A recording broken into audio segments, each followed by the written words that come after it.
نحمده ونصلي على رسوله الكريم أما بعد فأعوذ بالله من الشيطان الرجيم بسم الله الرحمن الرحيم يا أيها الذين آمنوا إنما الخمر والميسر والأنصاب والأزلام رجس من عمل الشيطان فاجتنبوه لعلكم تفلحون. وقال النبي صلى الله تعالى عليه وسلم ألا إن كل مسكر حرام أو كما قال عليه الصلاة والسلام. معزز سامعین اعظام،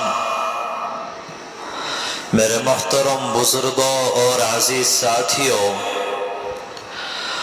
قرآن کریم کی جو آیت کریمہ آپ حضرات کے سامنے تلاوت کی ہے، اس میں اللہ تبارک و تعالی نے فرمایا کہ اے ایمان والو، شراب اور جوا اور نشہ یہ سب حرام ہیں اور شیطانی کام ہیں۔ دراصل اگر جائزہ لیا جائے تو نتیجہ یہی نکلتا ہے کہ نشہ اتنی گندی عادت اور غلط حرکت ہے کہ اس سے زیادہ تباہ کن اور نقصان دہ فعل کوئی دوسرا نہیں ہے۔ لیکن آج ہماری نوجوان نسل وہ وقتی لذت کی خاطر اسے اپناتا چلی جا رہی ہے اور اس کے خوفناک انجام سے بے خبر ہے۔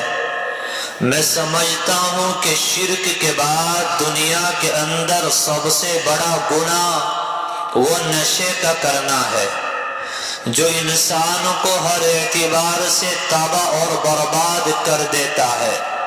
مثلا زنا انسانی معاشرے کی حد بندیوں کو ختم کر دیتا ہے، قتل انسان کے ضمیر کو مردہ بنا دیتا ہے، چوری انسان کو کمینہ اور خسیس بنا دیتی ہے۔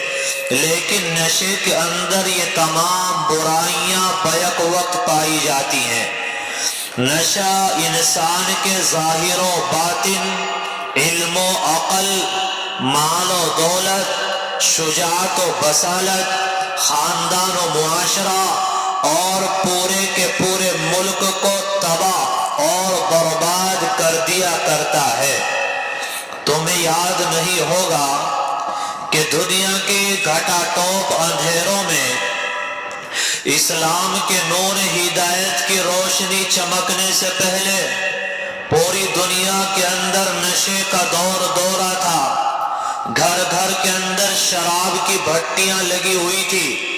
آپ کے ہندوستان کے ہندو خالی پیٹ شراب پینے کے عادی تھے۔ سوامی دیانند سیتارتھ پرکاش کے اندر لکھتا ہے کہ ہندوستان کے ہندو یہ خالی پیٹ شراب پینے کے عادی ہو چکے تھے اور صبح میں اٹھنے کے بعد سب سے پہلے شراب پیتے تھے۔ اور نشہ کرنا اہل عرب کی عادت ثانیہ بن چکا تھا۔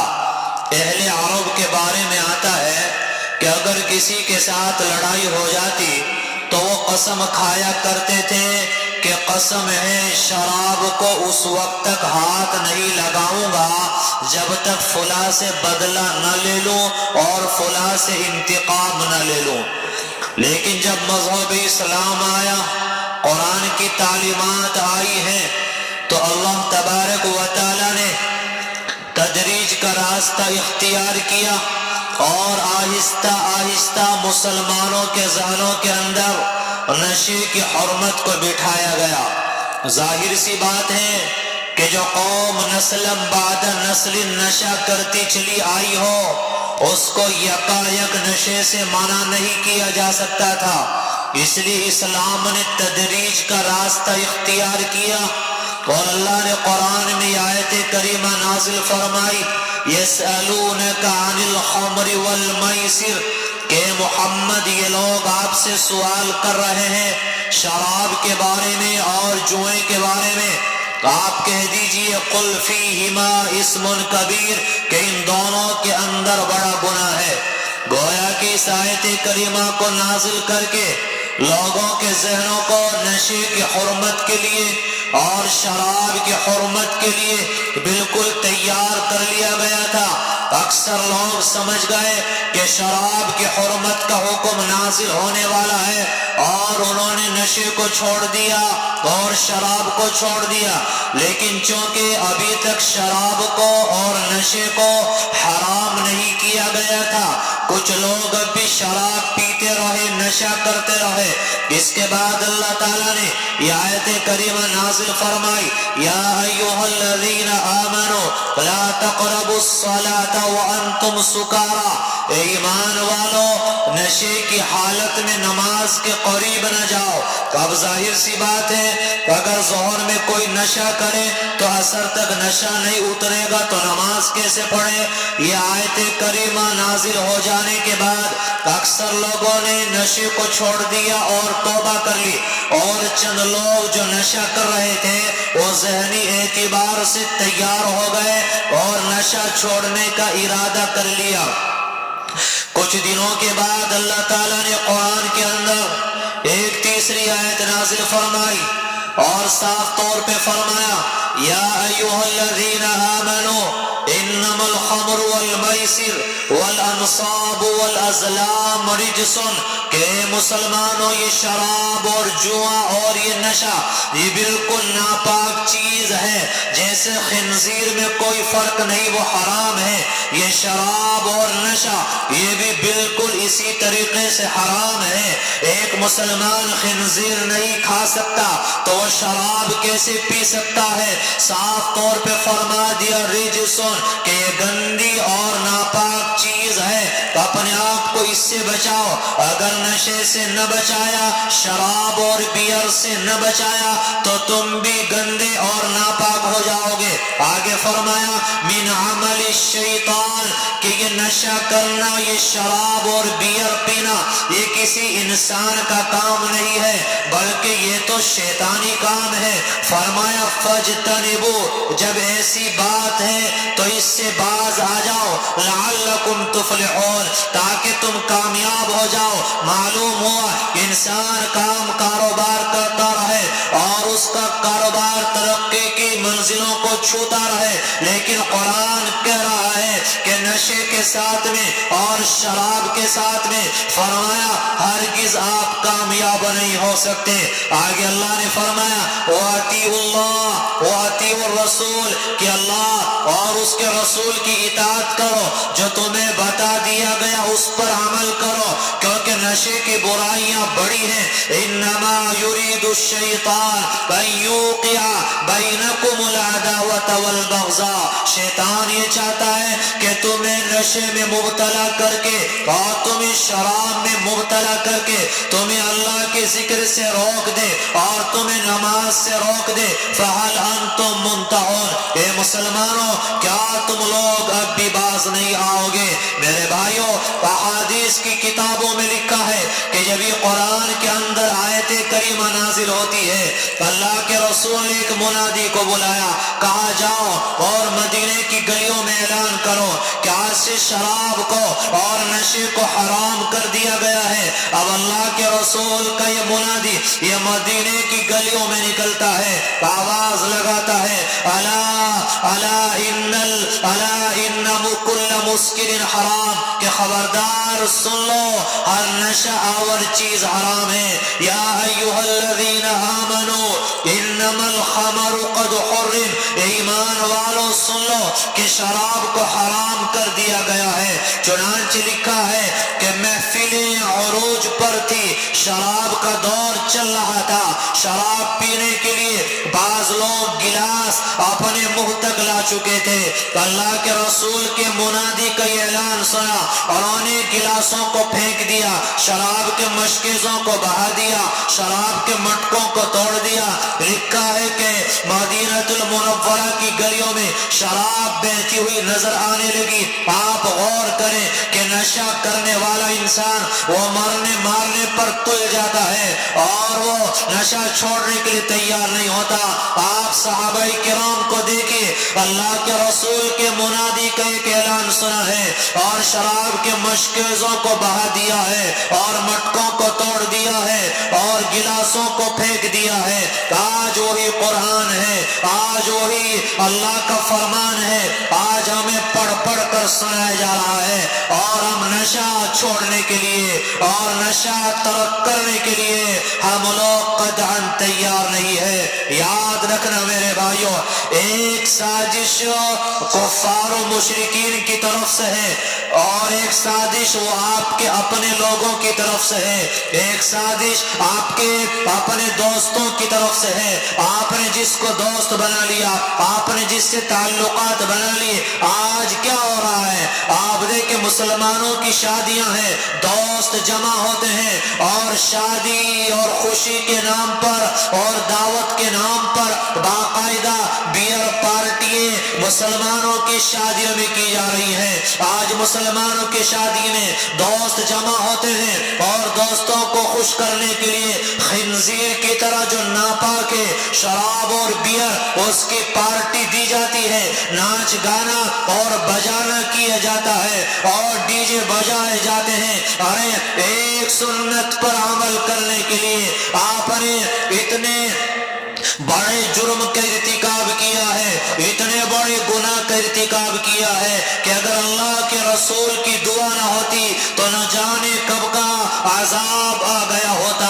آج میرے بھائیوں اپنی نسلوں کی طرف توجہ کرنے کی ضرورت ہے. آپ کے بچے آگے بڑھیں, وہ کام کاروبار کریں, یہ کسی کو ہضم نہیں ہوتا. وہ دوستی کے نام پر ان پر پیسہ خرچ کریں گے, محبت کا اظہار کریں گے, تعلقات کا اظہار کریں گے, پھر برائی کے راستے پر لے کے جائیں گے, ان کو نشے میں لگائیں گے, ان کو پہلے شراب میں لگایا جائے گا, پھر افیم اور اسمیک تک ان کو لے کر جایا جائے گا. آج نہ جانے ہمیں کیا ہو گیا. آج ہر کوئی کہتا ہے کہ زندگی سے چین اور سکون برباد ہو گیا, ہمارا گھر اجڑ گیا اور تباہی اور بربادی کے دہانے پر کھڑے ہیں. ابھی خوشی خوشی شادی کی گئی, 1 مہینے کے بعد اختلافات شروع ہو گئے, 6 مہینے کے بعد طلاق تک کی نوبت آ گئی. یہ حالات کیوں بنے؟ یہ حالات اسی لیے بنے کہ جب شادی کا موقع تھا اللہ کو ناراض کر کے اپنے دوستوں کو خوش کرنے کے لیے جو تم نے شراب اور بیئر پلائی تھی, اللہ کو ناراض کر کے اپنے دوستوں کو خوش کرنے کے لیے جو تم نے گانے اور بجانے کا انتظام کیا تھا. میرے بھائیوں یہ بات کیسے بتائی جائے, آپ جائزہ لے لیں. اللہ نے عقل اور شعور آپ کو دیا ہے, اللہ نے ہوش و حواس آپ کو دیے ہیں کہ جس شادی میں خرافات ہو, جہاں اللہ کی نافرمانیاں ہو, اللہ کو ناراضگی کے کام کیے جائیں, دعوت کے نام پر شراب اور بیئر پلائی جائے, ناچ گانا اور بجانا کیا جائے, ان کی زندگی میں کبھی چین اور سکون آ ہی نہیں سکتا. ہم ذرا احادیث کا مطالعہ تو کریں, ہم قرآن کا مطالعہ تو کریں. اللہ کے نبی صلی اللہ علیہ وسلم نے فرمایا کہ جب کوئی نشہ کرنے والا وہ نشہ کرتا ہے تو فرمایا کہ ایمان سینے سے نکل کر اوپر چلا جاتا ہے. کتنے واقعات اور کتنے حادثات ہمارے سامنے ہیں کہ آدمی نشے کی حالت میں تھا, گاڑی چلا رہا تھا, ایکسیڈنٹ ہو گیا, مر گیا. کتنے حالات ہمارے سامنے ہیں کہ انسان نشے کی حالت میں تھا, زیادہ نشہ کیا, دماغ کی نس پھٹ گئی اور مر گیا. تو نشے کی حالت میں ایمان تو سینے سے نکل کر چلا گیا. اب آپ نشے کی حالت میں ہیں, اگر موت کا وقت آ گیا, موت کا فرشتہ آ گیا, آپ بتانا کہ ایمان تو سینے میں نہیں ہے. انسان اس دنیا سے پھر ایمان کے ساتھ جائے گا یا پھر اس دنیا سے وہ کفر کے ساتھ جائے گا. آج دوستیوں کے نام پر, آج تعلقات کے نام پر, آج محبت اور پیار کے نام پر,